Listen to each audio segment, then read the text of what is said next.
Newer darts fans probably recognise Canada's John Part as a leading pundit and commentator on Sky Sports, but it's important to remember that he had a very successful playing career and became a multiple-time world champion. And it's that being forgotten in a strange incident that led John to give one of the most unforgettable and funny to look back at interviews in the history of darts. Hello and welcome back to Darts World. In today's video, we're going to take a look at the full story of Darts' infamous WALLGATE saga. Despite only being given a board by his parents in 1987, by 1991 John managed to win his first notable WDF domestic title at the Syracuse Open.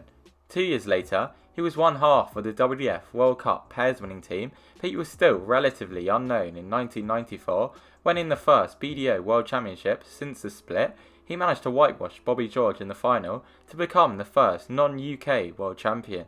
Following the final, George said that Part, who had only dropped one set in the entire tournament, had slaughtered him. After moving to the PDC in 1997, he made his second world final in 2001, where it was him who was slaughtered as he was whitewashed by Phil Taylor, only picking up 3 legs. But 2 years later, and after losing to Taylor in 2 more major finals, Part managed to beat the man known as the Power 7-6 to win his second world title and his first in the PDC, as well as the first for a non-UK player. His 9-year gap between his first 2 world titles is tied for the longest gap between world title wins. After dropping down the rankings, he won his second PDC major in 2006 at the Las Vegas Desert Classic, which he had to come through the qualifiers for. 2 years later, he became world champion for the third and final time, beating Kurt Shepherd in the 2008 final at Ali Pali, becoming the first player to win world titles in 3 different venues. Following that win, John didn't get to a major final again, and by 2012, he only managed to reach 3 of the 7 televised singles majors. Part still managed to secure his 20th consecutive World Championship appearance as he was ranked 24th on the main order of merit come the end of the year. At that time, the event was sponsored by bookmakers Ladbrokes, who every year decorated one side of the walls of the famous arena with murals of the tournament's previous champions. For the 2013 event, they were in a comic book style and designed for Ladbrokes by design agency The Joneses. However, when it came to hang them that year, only 3 were put up in the main arena, those featuring Phil Taylor, Adrian Lewis and Raymond van Barneveld. That meant that previous winners Part and Dennis Priestley were both left out, and that they chose to use Raymond's mural over John's, despite the fact that Part was one of 3 men to have won the PDC tournament more than once. John didn't initially notice this ahead of his first round game, a tough tie against emerging talent Joe Cullen, which the bookmakers had Part as the slight favourite for, with average odds of 1.57.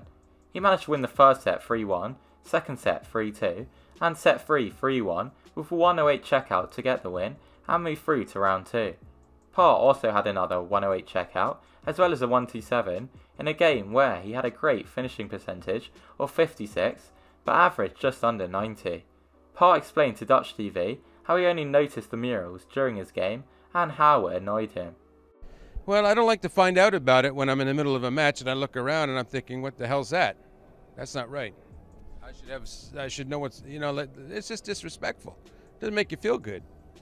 It's bad enough when you got the crowd booing you here and there just because they're having fun and they think it's a lark. You don't even take that personally because they're just having fun. But when you start seeing serious things like decisions like that, it's like, well, wait a minute.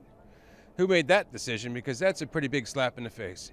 He also went up to the Sky Sports studio to be interviewed by longtime host Dave Clark, who spoke about what went on during the pre-interview ad break on the great weekly Dartscast podcast. And he came to the studio and he said, "We're in a break." He said, Dave, I'm so unhappy. So they have done a picture on the wall. I'm not going to mention it because it's not dignified to do it, but I'm really upset about it. Terrible. So I started interviewing, and he suddenly starts going on about it. After saying to Clark that he was angry but didn't want to bring it up, John did exactly that in the live televised interview. How does it feel to be back on that stage and playing well? I love it here. It's a great stage. It's great to look around the auditorium, except when you don't see your mural up. Yeah, I've noticed that actually. Yeah. You're a world champion here and you haven't got a mural up. Well, there's 3 two-time champions here, and there's 3 murals. and I'm not one of them. So I guess I have to win 3 times to make sure I get up next year. We'll put in an official complaint. We want a massive John Park mural on the wall. You know, listen, there's 3 guys that have won the PDC World Championship twice, and there's 3 murals up, and I'm not one of them. Let's all write in and complain, okay? This is not right. Was I lucky to win twice? No. Well, maybe I was, because I'm not up there. We'll see if we can change that. I don't like it. You've got, I like this, though, because it motivates me to win. and then you'll definitely get a mural Well, of you know, I every looked year. around, I saw that. I said, what? You got to be kidding me. Really, I did. I mean, this is disrespectful. I don't get it. Okay, Barney, great player, sure. But he's only won this one once. 2007, yeah. And it was a great win. Fantastic win. Maybe the best win ever. Still, where's that put me? Bring on the mural, that's what I say. Listen, as long as I keep seeing stuff like that, I'll win. That really is going to motivate you, isn't it? Yeah. Well, wouldn't it motivate you? Absolutely. Get the mural up for John Park, definitely. Hey, Congratulations. that's respect, isn't it? Plenty of respect for you. Yeah. Well, thank you from you, but not from the wall. Following Part's comments, Ladbrokes issued a short statement saying the following: "We will take the lead in installing murals of both John and Dennis. Steps are being taken to arrange this in time for John's second round match, if possible." That match was a tough tie against Terry Jenkins, and the Canadian was the outsider at 2.5. However, one thing he would not have to worry about was the lack of his mural, as Ladbrokes kept their word and managed to install it by the morning of the game. In his weekly Dartscast interview, Dave Clark said it cost thousands to install at such late notice, and laughed about how white they'd made his teeth. They also managed to install a mural of the other PDC world champ Dennis Priestley next to John's, but Dennis's mural was partly blocked by the TV studio. In his game against Jenkins, Part's average remained at 89, but he was utterly outclassed by Terry, who averaged 98 and easily won 4-1.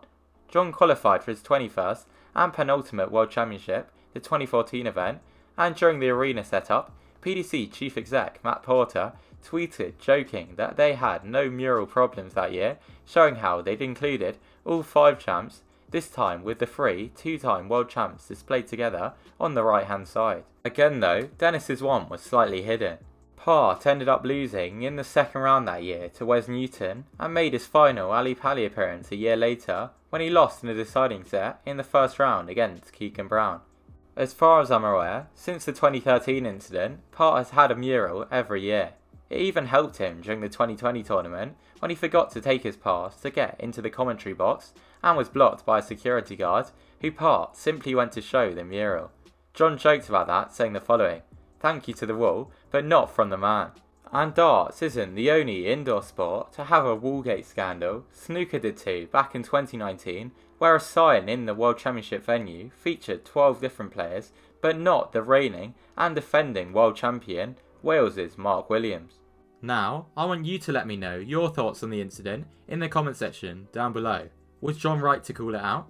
Also, let me know if you have any examples of this from darts or any other sports. And if you enjoyed this video, please don't forget to subscribe, as it really helps the channel out, and currently, just 15% of my viewers are. You can also hit the bell icon if you want to get notified whenever I upload a brand new darts video.